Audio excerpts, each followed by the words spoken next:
আমরা বাণীবহ ২ নং ওয়ার্ডের সাধারণ যে জনগণ আমরা সবাই একত্রিত হয়েছি আজকে মানববন্ধনের মাধ্যমে। কারণ আমরা যেখানে দাঁড়িয়ে আছি এটা বাণীবহ উত্তরপাড়া। এই উত্তরপাড়া রাস্তা, এখানে সরকারি একটি স্কুল রয়েছে, প্রাথমিক বিদ্যালয়। সরকারি বিদ্যালয় থেকে এই রাস্তাটা আপনার দীর্ঘদিন যাবৎ অবহেলিত।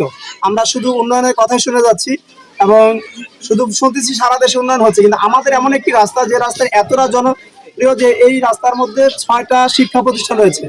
এখানে রয়েছে নূর মোমেন সরকারি প্রাথমিক বিদ্যালয়, বাণীবহ উত্তরপাড়া হাফিজিয়া মাদ্রাসা, আয়েশা সিদ্দিকা রাদিয়াল্লাহু তাআলা আনহা মহিলা মাদ্রাসা, বাণীবহ পশ্চিমপাড়া ইবতেদায়ী মাদ্রাসা, বাণীবহ পশ্চিমপাড়া আনুর তাহফিজুল মাদ্রাসা সহ আমাদের 2টা মসজিদ এবং 5টা গ্রাম। এখানে বাণীবহ উত্তরপাড়া, বাণীবহ নয়াপাড়া, বাণীবহ রথখোলা এবং বেরোইল বসুপাড়া সহ আমাদের এখানে হাজার হাজার মানুষ এই রাস্তা দিয়ে প্রত্যেকদিন আসা যাওয়া করে। এই রাস্তায় আপনার কৃষকরা তাদের ফসলাদি নিয়ে বাজারে আসতে পারে না। এই রাস্তার জন্য তারা ক্ষেত খামারে কাজ ঠিক মতো করতে পারছে না, তারা ঠিক মতো ঔষধাদি দিতে পারে না।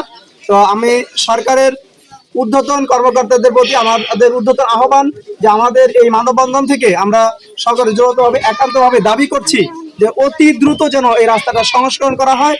এরকম ঘটনা অনেক ঘটেছে যে ছেলের পক্ষ থেকে আসার পরে এখানে মেয়ে পছন্দ হয়েছে, কিন্তু রাস্তার জন্য তারা বলছে যে আমাদের এখানে আসা সম্ভব না।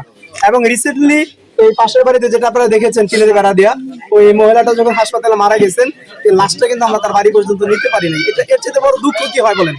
যে মায়ের লাশ শেষ বিদায় দেবো, আমরা বাড়ি থেকে বিদায় দিতে পারিনি, আমাদেরকে বিদায় দিতে হয়েছে অন্যের বাড়ি থেকে। আমরা এই লাশটা হাসপাতাল থেকে বাড়ি পর্যন্ত খাটিয়ে দিয়ে নিতে পারি নাই। আমাদের এই রাস্তার এরকম বেহাল দশা। তো আমি আপনাদের মাধ্যমে বারবারই আহ্বান করছি যে এই রাস্তাটা আপনারা যত দ্রুত সম্ভব সরকার যেন আমাদের রাস্তার দিকে সুনজর দেন। এবং এই প্রতিষ্ঠানটা শুরু থেকেই অনেক ছাত্রছাত্রী এখানে পড়াশোনা করতে আসে। এখন বেশ কিছু ছাত্রছাত্রী ঝরে যাচ্ছে। তার কারণ হচ্ছে এই যে রাস্তাটা, এই রাস্তাটা সংস্কার করা অত্যন্ত জরুরি। বিগত সরকারের আমলে এমপি মহোদয়, উপজেলা চেয়ারম্যান এবং এলজিডির এক্সচেঞ্জ সাহেবকেও আমরা এটা অবগত করছি এবং ওনাদেরকে আমরা সরেজমিনে দেখাইছি। দেখানোর পর এটা কোনো ভূমিকা রাখেন নাই। এখন ছাত্রছাত্রীগুলো কমে যাচ্ছে। বৃষ্টি বাদলের সময় এই কচিকাছা যে ছাত্রগুলো আছে এরা এখান থেকে ঠিক মতো আসতে পারে না, অনেক সময় ডুবাতে পড়ে যায়। মাঝে গত বছর 2-3টা বাচ্চা পড়ে গেছিল, সঙ্গে আরো সাথী ছিল বলে ওরা দ্রুত ওদেরকে টেনে উঠাইছে। এখন আমাদেরকে সবার প্রাণের দাবি যে আপনাদের মাধ্যমে উচ্চ মহলকে অবগতি করার জন্য যে অতি দ্রুত রাস্তাটা সংস্কার করা, যাতে এখানে অত্র এলাকার লোকজন সহজে চলাফেরা করতে পারে এবং বাচ্চারা যাতে নির্দ্বিধায় স্কুলে আসতে পারে এবং অভিভাবকরা যাতে নিশ্চিন্তায় থাকতে পারে যে আমার সন্তানরা প্রতিষ্ঠানে যাচ্ছে এবং সুস্থভাবে ফিরে আসবে।